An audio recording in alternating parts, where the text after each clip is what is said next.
Então, gente, aqui no Novamente de hoje um assunto um pouco diferente. Hoje é dia 3 de junho de 2021, para você que está assistindo isso um pouco mais à frente. E hoje se comemora no Brasil, é um feriado nacional chamado Corpus Christi. E eu fiquei pensando o quanto isso tem a ver com a gente. E eu pensei em falar sobre isso justamente porque nós vivemos num país de maioria católica e a igreja construiu a sua estrutura, a igreja católica construiu a sua estrutura muito fortemente aqui no nosso país, estavam presentes desde da descoberta do Brasil e várias ramificações políticas, econômicas, sempre flertando muito com o poder. E às vezes a gente não percebe isso. Um feriado como esse, nós cristãos protestantes, como é que é isso? Que celebração é essa? Do que se trata? Depois dessa explicação, talvez você entenda melhor sobre o que eu estou dizendo e você decida, de repente, os mais radicais, né, vão dizer assim, eu não vou nem participar desse feriado. É uma escolha que você pode fazer ou não. Eu aproveito o feriado tranquilamente. Não esse especificamente, estamos no meio de uma pandemia, não é nem o caso. Mas é interessante porque às vezes a gente está no meio de uma cultura que tem esses traços do cristianismo católico e a gente não sabe muito bem porquê, não sabe muito bem se é, se não é. Enfim, por conta disso eu resolvi bater esse papo com você hoje. Então vamos lá. Vamos começar nossa conversa já mudando de tela aqui para a gente pensar junto o que é o Corpus Christi. Para isso, eu vou colocar algumas coisas na tela e a gente vai primeiro dar uma geral nas questões históricas, de onde procede isso e depois a gente vai para um assunto um pouco mais profundo ligado às bases bíblicas dessa conversa. Mas vamos lá, como está na tua tela aí, o Corpus Christi, essa expressão, é uma expressão da língua latina que quer dizer corpo de Cristo. É até meio óbvio isso, né? Mas por trás dessa expressão, utilizada para denominar um dia especial no nosso calendário, que é inclusive feriado nacional, como nós já conversamos hoje aqui na live, define uma festividade da Igreja Católica Romana que é celebrada sempre numa quinta-feira, 10 dias depois do Pentecostes e, consequentemente, 60 dias depois da Páscoa. É aquele tipo de feriado que às vezes vai um pouquinho para frente, às vezes vai um pouquinho para trás, sabe como é que é? Porque é definido dessa maneira, 10 dias depois do Pentecostes e 60 dias depois da Páscoa. É uma celebração dos católicos romanos que tem a ver com a Eucaristia. Gente, vamos nos lembrar que Eucaristia é o nome que os católicos dão para aquilo que para nós protestantes é chamado de ceia do Senhor. Eucaristia é ceia do Senhor. Esse feriado tem a ver com essa celebração. Por isso que o nome é tão sugestivo, né? Corpo de Cristo. Bom, vamos pensar agora como é que isso começou a ser celebrado. De onde vem essa tradição? Nós temos duas situações que são apresentadas como fonte para essa tradição, para essa celebração. A primeira tem a ver com esse nome que está na tua tela, Juliane de Montcornillon, ou alguma coisa do tipo, né? Quem foi essa Juliana de Montcornillon? É uma freira, ela foi uma freira, segundo a explicação da Igreja Católica, ela teve uma visão, eu não tenho mais dados sobre ela, não fiz uma pesquisa muito profunda, mas, segundo a Igreja Católica, essa freira teve uma visão de Jesus Cristo, dizendo para ela que a Eucaristia deveria ter mais destaque na celebração da Igreja, que a Eucaristia estava perdendo importância. A partir disso, então, se instituiu a ideia de um dia específico de celebração chamado Corpus Christi. Ok, Christi. Essa é a primeira possibilidade, ou essa pelo menos é a que é apresentada pela Igreja Católica. A segunda tem a ver com esse outro nome que está na tua tela, Tomás de Aquino. Tomás de Aquino, em italiano, Tommaso di Aquino, viveu de 1225 a 1274, foi um frade católico que se tornou um teólogo muito importante dentro da igreja. Muitos ensinamentos que nós temos hoje provêm de pessoas como Tomás de Aquino e que contribuíram muito, muito mesmo, para a formação teológica que nós temos hoje. E, segundo alguns estudiosos que eu procurei aqui, o Tomás de Aquino ele apresenta uma explicação teológico-filosófica sobre a frase que Jesus diz ao celebrar aquilo que nós chamamos de, aqui do nosso universo protestante, de ceia, e que os católicos chamam de Eucaristia, quando Jesus corta o pão, entrega aos seus discípulos e diz: "Isto é o meu corpo". Então, uma tradição diz que foi a freira Juliana que teve uma visão. Outros dizem que foi Tomás de Aquino que criou essa coisa toda para explicar essa frase de Jesus, ok? Bom, aí nós temos, diante dessas duas possibilidades de explicação de como surgiu tudo isso, a ideia de como isso virou feriado, como é que isso chegou até a gente. Bom, essa festividade, gente, ela começa em 1264, como está na tua tela aí também, no século XIII. E ela foi oficializada pelo Papa Urbano IV, e isso aconteceu no Concílio de Trento. O concílio, o que é um concílio, gente? É uma reunião para se decidir alguma coisa.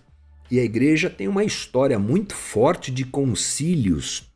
O primeiro concílio, chamado de Concílio de Jerusalém, foi realizado pelos apóstolos, está lá no livro de Atos, quando eles entenderam que a graça e a salvação de Deus não era restrita aos judeus, mas também aos gentios. Na história da igreja, são muitas e muitas reuniões desse tipo que formataram muito do que nós cremos hoje.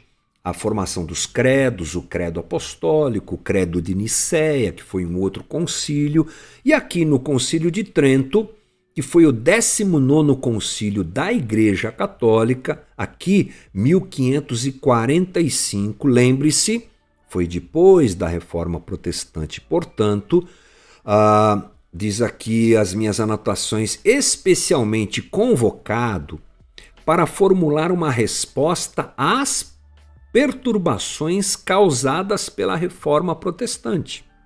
Esse concílio, então, gente, aconteceu em 1545 com vistas a diminuir as perturbações, porque a Igreja Católica achava que era isso, já havia havido a ruptura da Reforma Protestante, então eles fazem esse concílio para tentar diminuir essas perturbações. A principal finalidade desse concílio foi a de, olha só que termo interessante que o estudioso colocou aqui, anatematizar, fazer anátema, fazer maldito mesmo, as doutrinas protestantes distintas da Igreja Católica, reafirmando, por exemplo, a transubstanciação. Calma, que nós vamos explicar tudo isso. E outras doutrinas católicas romanas típicas, né? A intenção era realmente fazer anátema, anatematizar, olha que termo interessante, estabelecendo uma autoridade firme juntamente com certas reformas de ordem religiosa e finanças eclesiásticas. Ponto. Já já a gente entende melhor isso. No Brasil, o dia de Corpus Christi foi celebrado pela primeira vez no dia 26 de abril de 1500, somente 4 dias depois do nosso descobrimento. Então, você entendeu? Ou surgiu de uma visão que uma freira teve, ou surgiu, que é na verdade o que mais me parece legítimo, dessa tentativa de Tomás de Aquino de explicar essa frase de Jesus, quando ele diz que o pão e o vinho virou corpo e sangue de Jesus. Já já a gente vai entender isso. Tomás de Aquino usa essa ideia da transubstanciação. Partindo disso, os católicos, depois da Reforma, perturbados com a bagunça que a Reforma Protestante estava causando, bagunça para eles, é claro, porque foi uma ruptura talvez a mais séria que a Igreja Católica já sofreu, fazem esse concílio e dentro do Concílio de Trento eles estabelecem algumas coisas e fortalecem isso, essa festividade ganha força e vai se tornando importante, chega para nós no calendário virando feriado. O que é que essa data tem a ver com a gente então? Vamos lá. O que é que os católicos celebram nessa data? Vamos entender. Para os católicos, a festa tem uma importância muito grande porque eles celebram a presença física de Jesus na Eucaristia, na ceia, como nós chamamos. Esse fenômeno é o que Tomás de Aquino criou, interpretou aquela frase de Jesus, isto é o meu corpo, e é chamado de transubstanciação. O que é transubstanciação? É a afirmação de que os elementos da celebração da Eucaristia se transformam naquilo que representam. Então, Tomás de Aquino acreditava nesse movimento chamado transubstanciação, quando o pão vira corpo de Cristo mesmo. E o sangue vira, o vinho, ou o suco de uva, vira sangue de Cristo mesmo.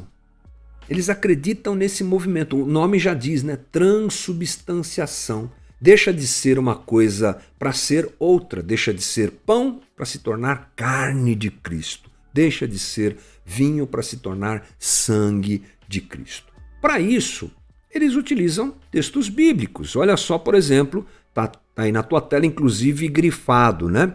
Tomando o pão, deu graças, partiu e deu aos discípulos, dizendo: isto é o meu corpo partido em favor de vocês. Isto aqui é o meu corpo. Então eles entendem essa palavra literalmente.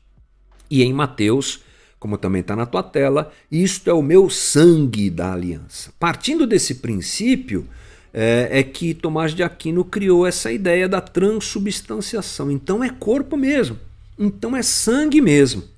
Me corrija, você que é da tradição católica, ou veio de uma tradição católica, se eu estiver enganado, mas é por conta disso que os católicos não podem morder a hóstia, né? Que é o que substitui o pão na tradição católica, porque é o corpo de Cristo. Se eu estiver enganado, me corrijam, mas é assim que eu sempre que eu ouvi. Eu sou de tradição protestante, então eu não tive essa experiência. Mas é por isso, porque é o corpo de Cristo. Eu não posso morder o corpo de Cristo, digamos assim. Bom, vamos desmontar essa primeira situação. Essa situação ela é desmontada diante do fato de Jesus, na hora em que ele diz isto é o meu corpo, ele está vivo. E ele está ali diante dos discípulos praticando aquela cerimônia.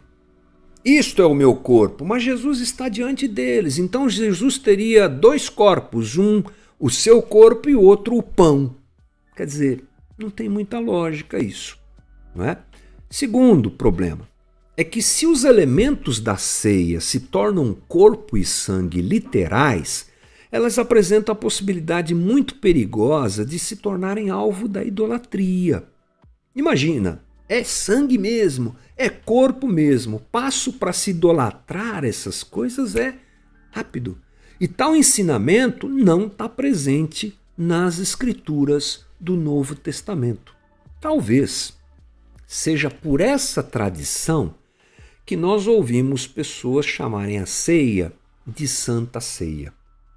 Esse é um papo para outro dia, mas provavelmente venha daí, não é? A Santa Eucaristia. Por quê? Porque é o corpo de Cristo, é o sangue de Cristo, reais.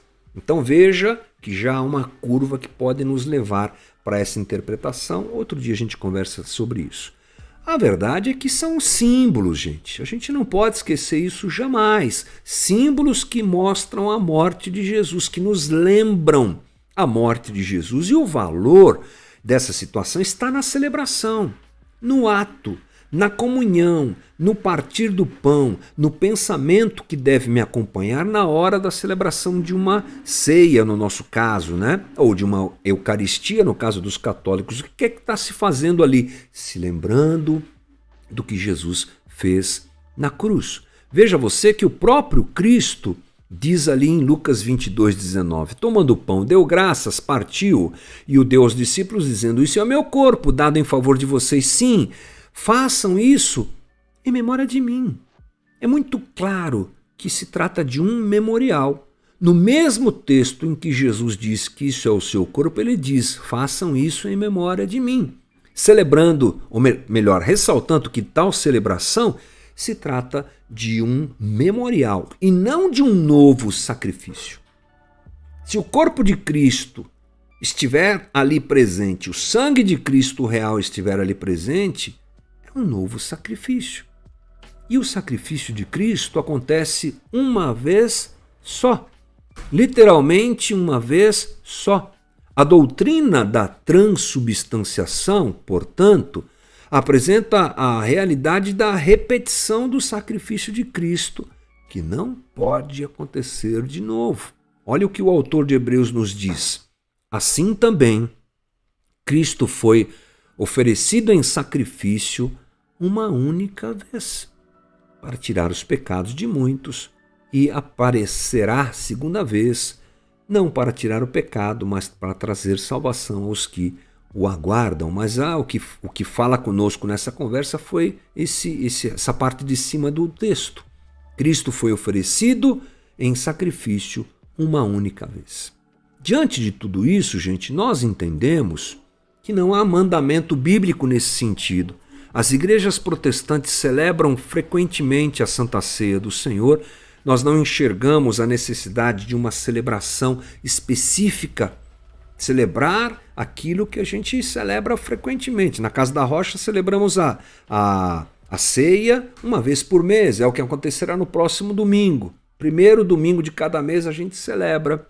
Não tem por que ter um dia específico para fazer isso, tá certo? E eu quero fechar com uma anotação que eu encontrei aqui bem bacana sobre o assunto, que diz assim: a sua maior fraqueza, diante de tudo que eu expus aqui, até onde interessa as pessoas biblicamente treinadas, é que não existe qualquer explicação dessa natureza dada nas Escrituras e que, apesar dessa teoria ser engenhosa, aristotélica, platônica e aquiniana de Tomás de Aquino, é verdade que ela não é joanina e nem evangélica. Portanto, ela não tem realmente nada a ver com a gente, né? Não dá para nós celebrarmos essa situação, isso não tem nada a ver conosco. Esse é um feriado, portanto, celebrado pela tradição católica forte no nosso país, mas que não se refere a nós de forma nenhuma, porque por tudo isso que eu disse para você já. Então, aproveite o feriado, se for o caso, desfrute da folga que você tem, se for o caso, mas celebre a ceia do Senhor como a tua comunidade tradicionalmente faz. Algumas celebram uma vez por ano, outras 2 vezes por ano, outras mais de uma vez durante o mês. A maior parte acho que faz isso uma vez por mês, o que é o suficiente, creio eu, para a gente se lembrar que quando Jesus entrega aos discípulos os elementos da ceia, e Paulo replica isso muito bem em Coríntios, ele está nos ensinando um memorial, uma cerimônia, uma celebração para lembrarmos da sua morte até que ele venha, porque é base da nossa fé, a morte e a ressurreição de Jesus. Espero que tenha sido bacana para você esse tempo de explicação e de conversa aqui sobre Corpus Christi. Esse é o nosso Novamente de hoje.